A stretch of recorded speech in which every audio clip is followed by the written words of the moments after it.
Now it's time for Open House, sponsored by Pyramid Heating and Cooling. David Applebaum, architect of the stars. My friend, how are you today? I'm good, Eric. How are you? Good, man. Well, you are my architecture expert that I always lean on because, you have done so much out there as far as beautiful stuff that I appreciate. Wanted to ask you kind of today about how to hire an architect, but let's talk about you for just a second. What Okay. was your path to getting into architecture? Um, you know, I had a father that was an architect, and so it was something that I kind of knew. And I took a vocational test when I was in eighth grade, and it said I was good at art and people and math and sales. I was like, what's the job that puts all of that together? And so architecture was that, and I had a pretty interesting entry point, but one that I left because I wanted to make it on my own. And there you've done it. Absolutely. Well, I wanted to talk a little bit about today, like I said, about hiring an architect. And I wanted to really bring up the point that, hiring the right architect, Oh, it really can save you money and get a beautiful project. And I know there's such a tendency out there of people to try to cut projects and save money. But it's really, in my opinion, as a design professional myself, the last place you should cut. of course, I agree. The problem is it's hard to know the difference. I tell the story when I interview about all the clients that will say, this is what I want to do. And I ask them what their budget is. They tell me, and I say, they're not working with each other. You either need to do half the project or you need to come up with more money. And then some other architect will say, oh, I can do it for that price. And a year and a half later, they'll call me and say, oh my God, we've already spent what you said we would spend and we've only framed. And we hate the design, but we figured you get what you pay for. You're more expensive. I'm not. And a really good architect is not. A lot of them are, and that's the problem. There's another issue, which is that I find a lot of people bid shopping. You can Yep. just hear them on the phone interview, waiting, not trying not to say it, but eventually say, well, how much do you charge? And I tell them and say, oh, we have somebody that'll do it for half that price. What you get with half that price is a floor plan that doesn't match your elevation, which doesn't match your section, and the contractor has no way to know how to build it. But you made them do it at such a low rate, they didn't have time to really study. And I can't work that way. One of my employees did a project that he said, we were talking about a situation that, oh, I did it here. He said, don't look at the project because I know it's the kind of thing that I was only paid X. And so they just got a box. And I know that even for X, you would have made it a much more developed box. But see, in that development, you can sometimes save money where I'm living right now. I remember the loan officer, the vice president of the bank, who I know, asked me to send pictures. And he said, oh, why are you spending so much money? And I said, I'm not. And I told him how much I spent, and he said, I don't get it. Yeah, and that's really sad because that just ends up coming out of the overall budget. And that's where really, like we're talking about, having the right person that's on your team, you're building a team. Your Yeah. architect is the quarterback, as I say, of that building project because they're the one I, that's doing you know what I mean? I mean, it's all yeah. based on the design. That builder is doing everything based on what you have put to paper, or like what I want to bring up, what you have done to model. I love what you Yeah. do, and this is kind of rare.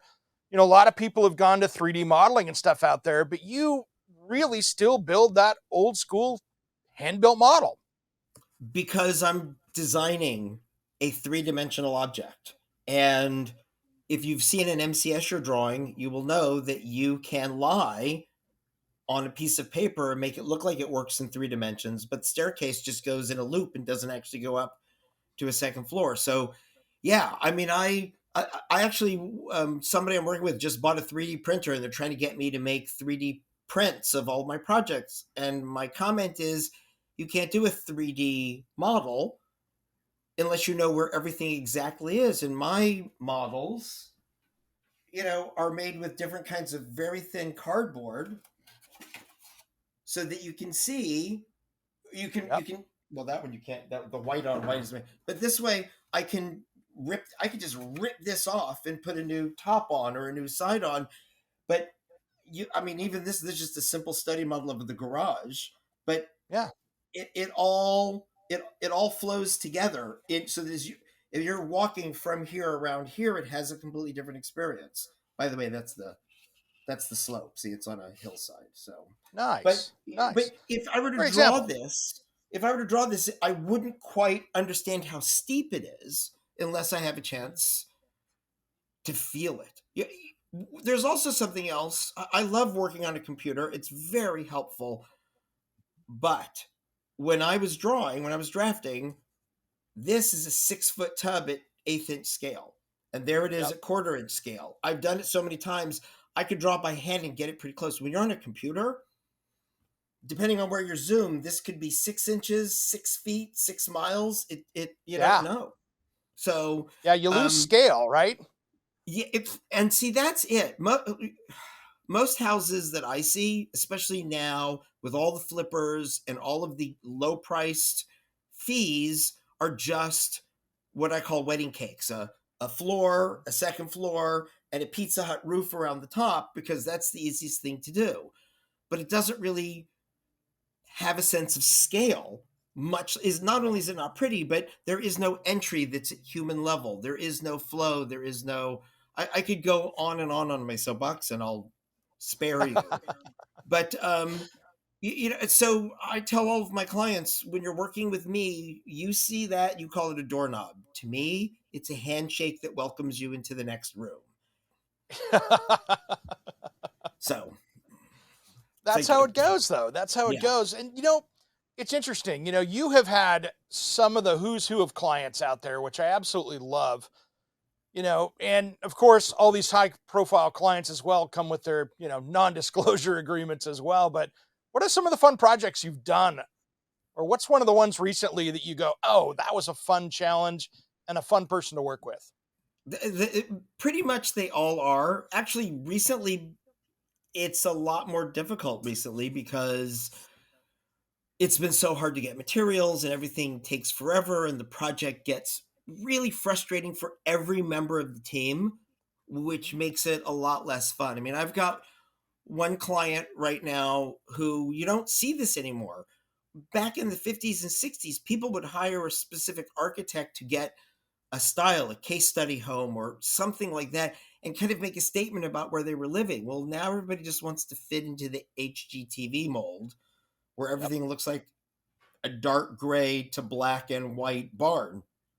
Yeah. And, I get it, but when every house starts looking like that, and I mean, does that mean that the client is a person who's willing to contortion themselves into today's mass bland vanilla style, or do they have a little bit more? So this project I'm working on right now, this is one that the client really wants something It's extraordinary, gorgeous. and Yeah. and they're getting it because, and it took a little bit longer to get through the HOA and things, but it's going to be worth it, and the client is really looking forward to it.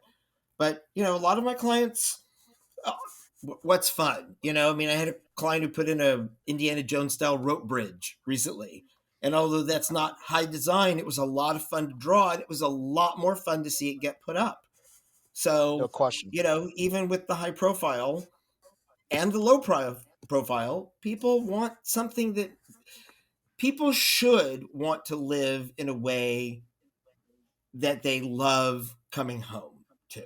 David, thanks for coming on today, man. And I will bend your ear many a time for this show. So I can't wait till next time because you're always a wealth of knowledge and we're going to tap into it for the Around the House Northwest listeners.